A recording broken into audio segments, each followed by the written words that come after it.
أبتكزة تخبيو النسيوم نباي النزارعي استسووا جدا تمسترفوه خدحنو نيروا زيهم كنا دحين مجمع يزمر حنا نيروا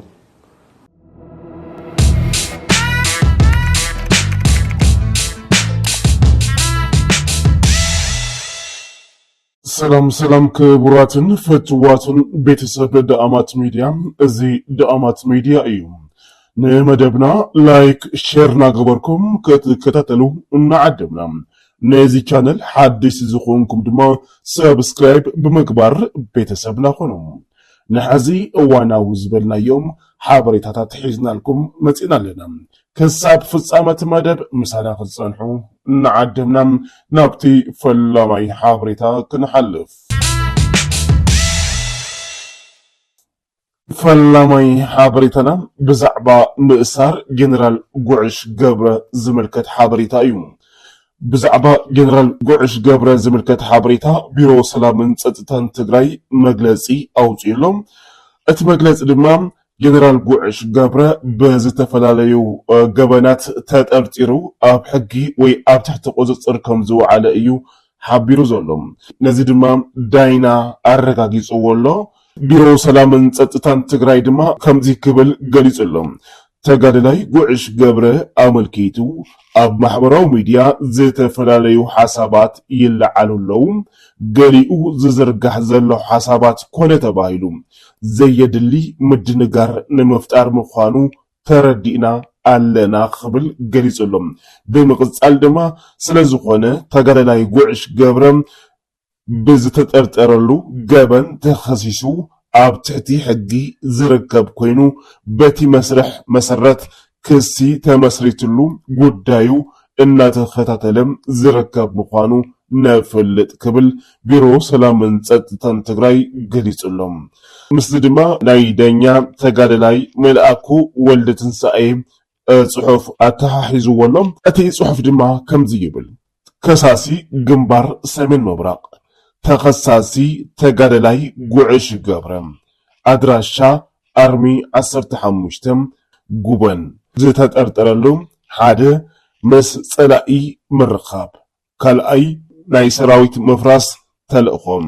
ሳልሳይ ናይ ላዕለዋይ አመራርሓ ትእዛዝ ብምጥሓስ ዝተጠርጠረ እንትኾን ቤት ፍርዲ ብዕለት 15 ወርሒ 2018 ዓመተ ምህረት ጀሚሩ ዝሕሰብ ናይ 9 መዓልቲ ግዜ ቆፀሮ ተፈቂዱሎም ቆፀሮ ዕለት 18 ወርሒ 2018 ዓመተ ምህረት ቦታ መቀለ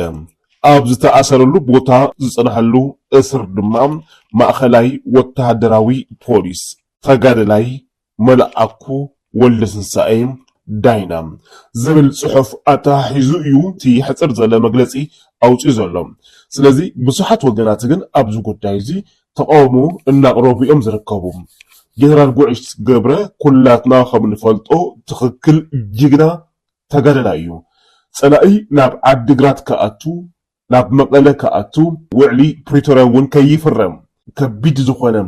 ውግእ ከቢድ ዝኾነ ደብዳብን ሓያል ዝኾነ መጥቃዕትን ኣብ ልዕሊ ሰራዊት ትግራይ እንትፍጽም እቲ ኣብቲ ከባቢ ዝነበረ ሰራዊት ትግራይ ነዚ ድማ ሬሳና ረጊጹ ከኣቱ እንተኾይኑ እምበር ዓዲግራት ኣይኣቱን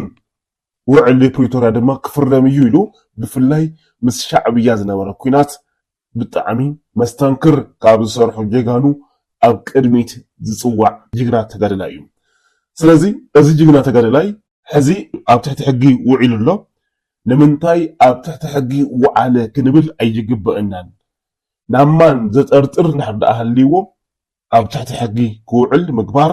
ትኽክል እዩ ዝኾነ ሰብ ብላዕሊ ዘሎ በዓል ስልጣን ዝኾነ ይኹን በዓል ስልጣን ሕጊ ባዕሉ እንድሕዳእ ዘየኽቢርዋ ካሊእ ተራሰብ ከኽብራ ኣይኽእልን ስለዚ እቲ ሕጊ እቲ ኣወሃባ ፍትሒ ከይዛባዕ በኣድልዎ ከይኸውን ብጽልኢ ከይኸውን ብቂም ከይኸውን ጥራሕና ክትትል ክንገብር ዝግበአና እምበር ንምንታይ ኣብ ቀይዲ ወዓለ ንምንታይ ተጠርጥረ ንምንታይ ተተሓይዙ ኢልካ ምኹራይ ትኽክል እዩ ዝብል እምነት የብልናን ዝኾነ ይኹን በዓል ስልጣን ካብ ሕጊ ወፃኢ ክኸውን የብሉን ምክንያቱ ትማሊ ግዝያዊ ምምሕዳር ትግራይ ይኹን ፖሊስ ትግራይ ሰራዊት ትግራይ ንምንታይ እዮም ሕጊ ዘየኽብሩ ንምንታይ እዮም ገበነኛታት ዘይሕዙ ኢልና ብዙሕ ሻዕ እውን ሓቲትና ኢና ብዙሕ ሰብ እውን ሓቲት እዩ ሕዚ ሕጊ ምኽባር ይጀመር ኢሎም ጀሚሮምዎ ዘለው ኸይዲ ክንቃወሙ ኣይኮናን ዘለና እቲ ፍትሒ ስሑት ፍትሒ ከይኸውን ጌጋ ፍትሒ ከይኸውን ጥራሕ ኩላትና ኣብዚ ሽምጥና ገቲርና ክንከታተል ይግባአና ካብዚ ወፃእ ግን ንምንታይ ተኣሲሩ ንምንታይ ተታሒዙ ኢልካ ብኻልእ ድማ ምስቲ ብርሃነ ገብረ ገርግስ ዝበሃል ሰብ ዝሰኣነ ተባሂሉ ኣብ ማሕበራዊ ሚድያ ዝፍለጥ እውን ንምንታይ ተኣሰሩ ኢልካ ዓውዓው ወይ ዋጭዋጭ ምባል ትኽክል እዩ ዝብል እምነት የብልናን ሕጊ ይከበር ተሓታትነት ይሃሉ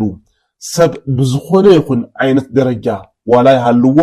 ሕጊ ክኽበርን ሕጊ ክኽበር ኣለዎ ዝብል ተደጋጋሚ ወቀሳ ኣብ ልዕሊ ግዝያዊ ምምሕዳርን ኣብ ልዕሊ ፀጥታን ሕጊ መኽበርን ትግራይ ዝቐርቡ ዝነበሩ ሕቶታት ብምምላስ ሕጊ ምኽባር እንትጅመር ድማ እገለ ንምንታይ ተኣሲሩ ንምንታይ ተጠርጢሩ ንምንታይ ተሓቲቱ ናብ ሕጊ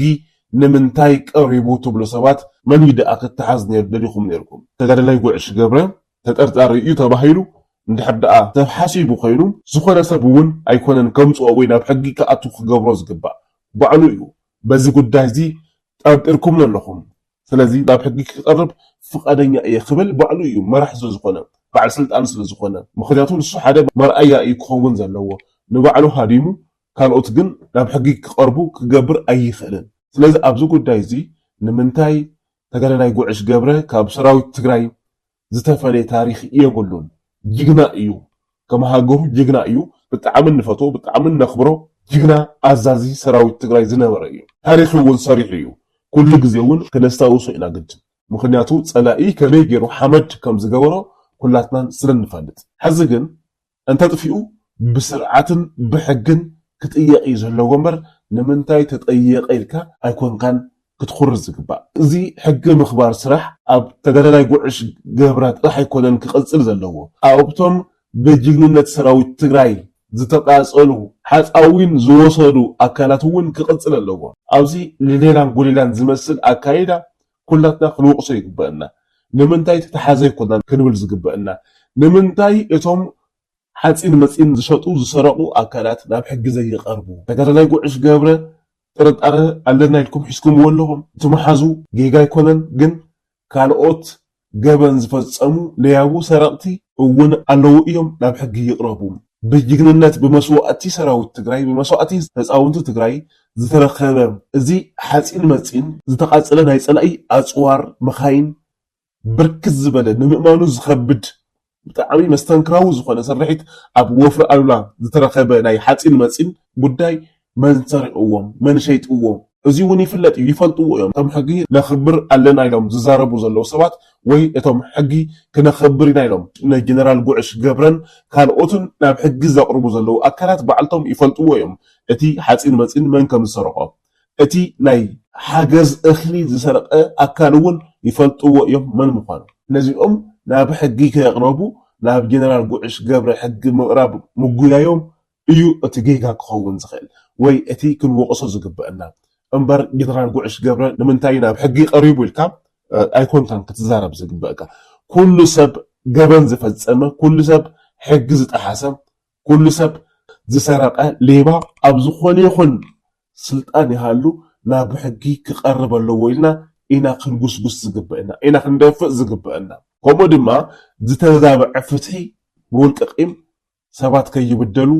ጀጋኑ ከይብደሉ ከምኒ ጉዕሽ ገብረ ዝበሉ ተጋደልትና ከይብደሉ ኣግባብ ብዘይኮነ ፍትሒ ከይወሃቦም ኢና ሕዚ እውን ክትትል ክንገብር ዝግበአና ኣብዚ ጉዳይ እዚ ኣብዞም ቀሪቦምሉ ዘለው ሰለስተ ክስታት ንጀነራል ጉዕሽ ገብረ ግን ጥፍኣተኛ እንድሕር ተባሂሉ ሕጊ ክሓቶ ኣለዎ ጥፍኣት ዘይብሉ ብውልቀ ፅልቂ ፍርዲ ዝወሃቦ እንድሕር ኮይኑ ግን ኣብዚ ኩላትና ኢና ሆ ክንብል ዝግበአና ምክንያቱ ጀጋኑ ብዘይ ኣግባብ ክእሰሩ ብዘይ ኣግባብ ክጉድኡ ስለ ዘይብሎም ምዚ ተተሓሒዙ ግን ብብርክት ዝበሉ ወገናት ብጣዕሚ ብዝገርም ጀነራል ጉዕሽ ገብረ ናብ ሻዕብያ ከረክብዎ እዮም ንሻዕብያ እዮም ክህብዎ ስለያ ሻዕብያ እዩ ኣሲሮም እዚኣቶም እውን እንበዓል ጁን መድድ እንበዓል ፍስሐ ማንጆስ ካልኦት እንበዓል ማሾ በየነ እዮም ኣብዚ ናይ ጉዕሽ ገብረ ምትሓዝ ኢድ ዘለዎም እዚኦም ሒዞም ድማ ንሻዕብያ እዮም ክህብዎ ዝብሉ ሰባት ግን ብጣዕሚ ኢኻ ትግረም ማለት እዩ እዞም ሽሞም ተፀዊዖም ዘለዉ ኣዘዝቲ ሰራዊት ትግራይ ኩላትና ንፈልጦም ኢና ጀጋኑ እዮም ታሪክ ዝፈፀሙ እዮም እዚኦም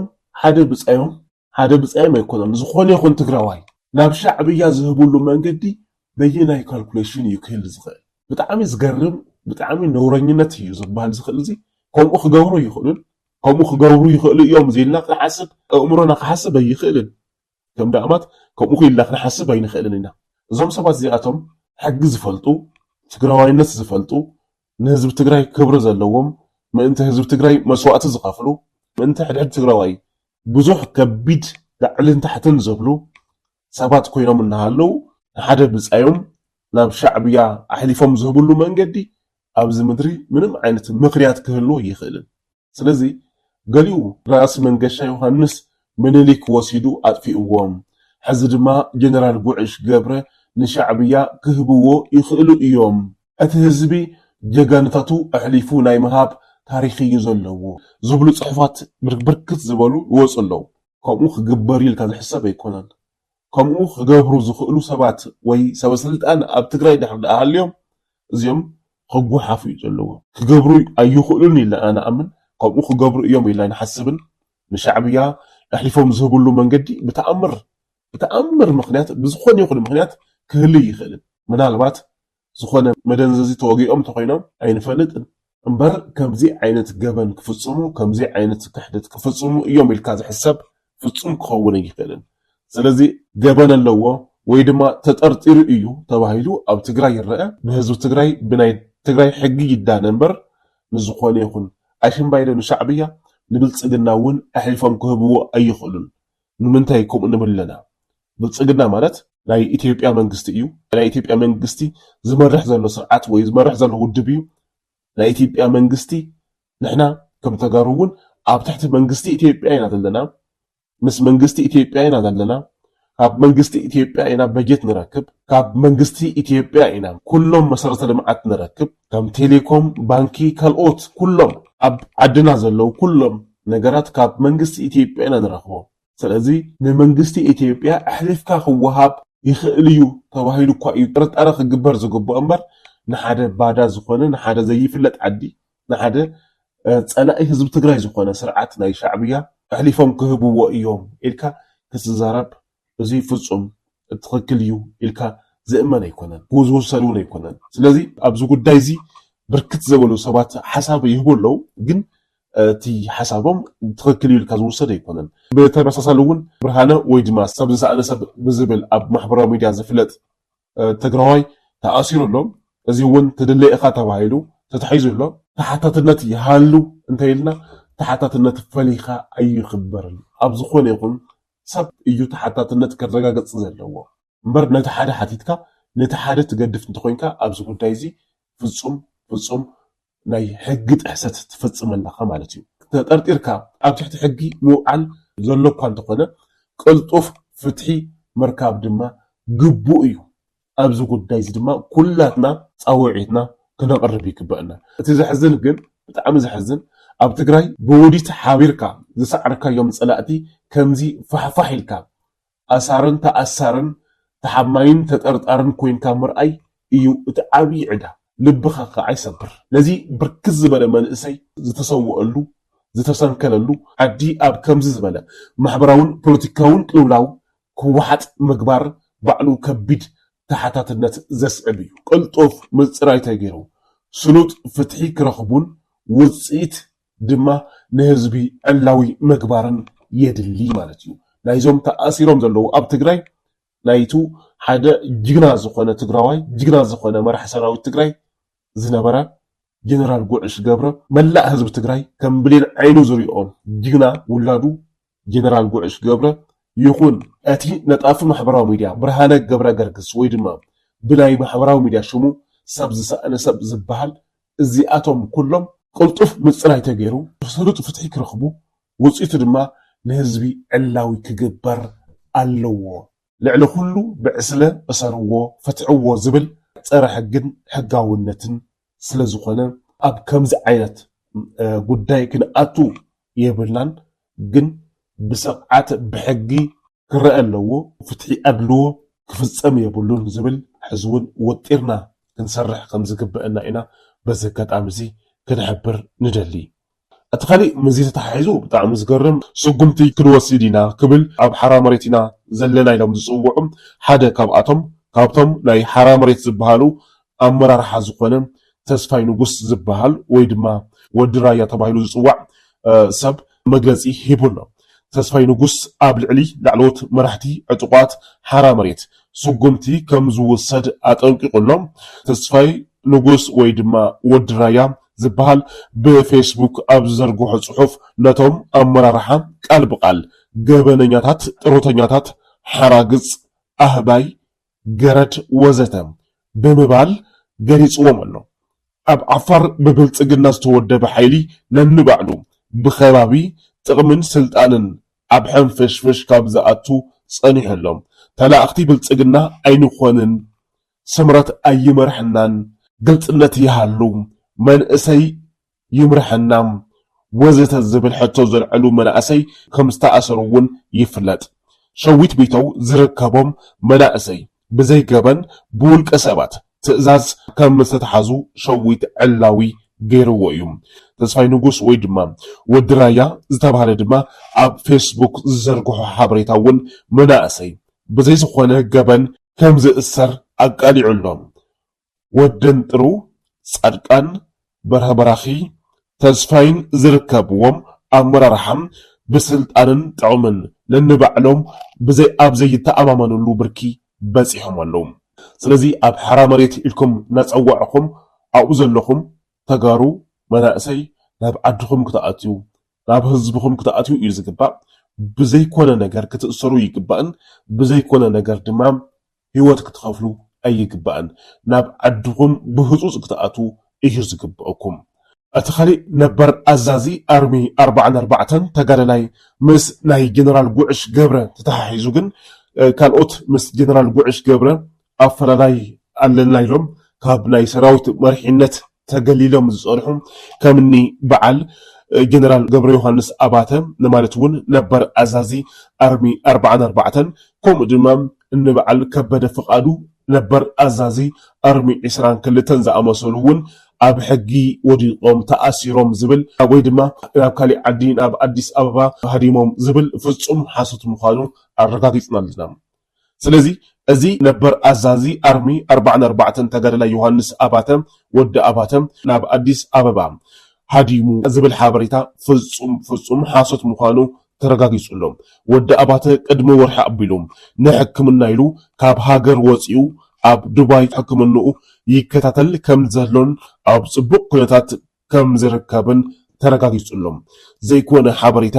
እናበተና ኣይነዋቃዕ ዝብል መልእኽቲ ክንሕልፍ እንደሊ ፍትዋትን ክቡራትን ቤተሰብ ዳኣማት ሚድያ ካልእ ሓበሬታ ድማ ዘይሕጋዊ ተተኳሲ ዝሓዘ ተጠርጣሪ ኣብ ቁፅጥር ከም ዝውዓለ ተፈሊጡሎም ኣብ ከተማ ኣክሱም ጣብያ ክንደያ ቀጠና 1 ዕለት 15 ወርሒ 2018 ዓመተ ምህረት ሰዓት 7 ለይቲ ፖሊስ ከተማ ኣክሱም ምስ ማሕበረሰብ እቲ ከባቢ ብዝገበሮ ክትትል ተጠርጣሪ F1 ቦምቢ ሒዙ ተረኺቦሎም እቲ ተጠርጣሪ ኣብ ትሕቲ ቁፅጥር ሕጊ ብምውዓል ኣብ ከይዲ ምፅራይ ከም ዝርከብ ድማ ተገሊጹሎም ካልእ ብጣዕሚ ዝሕፍር ገበን ድማ ተፈፂሙሎ ብጣዕሚ ዝሕዝን እዩ ምክንያት መቐፀልታ መርኣያ ልሕሉሕ ፀጥታ እገዳ ዝኾነ ሕዚ ድማ ናብ ትማሊ ዘውግሕ ለይቲ ሰዓት 4 ከባቢ ኣብ ፀጋማይ ኣፍለቡ ብዝኣተዎ ካራ ውሽጣዊ መድመይቲ ኣጋጢምዎም ህይወቱ ሽዑ ክሓልፍ ከሎ ንዝበለፀ ምርመራ ድማ ዓይደር ከም ዝኣተወ ተፈሊጡሎም እንዳጓል ዳስ ተተኺሉ መርዓዊ ኣብ ዝፅበየሉ ሞቱ መስማዕ ብጣዕሚ ከቢድ እዩ ቅድሚ 2 ዓመት እውን መርዓዊ ከም ዝተቀተለ ይፍለጥ ስለዚ እዚ ኣብ ዕለተ መርዓኡ ዝተቀተለ መንእሰይ እቶም ገበነኛታት እውን ናብ ሕጊ ብህፁፅ ክቐርቡ ከም ዝግባእ እዩ ብርክት ዝበሉ ወገናት ፃውዒት እናቕረቡ እዮም ዝርከቡ። ኣብ ትግራይ ሕጊ ክኽበር ኣለዎም። እዚ ልሕሉሕ ዝኾነ ናይ ፀጥታ ኩነታት ክጠናኸር ኣለዎም። ነዚ ፀጥታ ምኽባር ልሕሉሕ ክኸውን ዝገበሩ አካላት እውን ብሕጊ ክሕተቱ ከም ዝግባእ እዮም ብርክት ዝበሉ ወገናት ዝሓቱ ዘለዉ። ፍትዋትን ክቡራትን ቤተሰብ ዳእማት ሚድያ እንኳዕ ንበዓል ጥምቀት 2018 ዓመተ ምህረት ኣብፅሐኩም እናበልና ዝነበሩና ዕለታዊ ሓበሬታታት እዚኦም ይመስሉ። ምሳና ስለ ዝፀናሕኩም ካብ ልቢ ነመስግን። ብቐፃሊ ብኻሊእ ሓበሬታ ክንራኸብ ኢና። ክሳብ ሽዑ ግን ሰላምን ጥዕናን ተመኒና። ሰላም ደሓን ፅንሑ።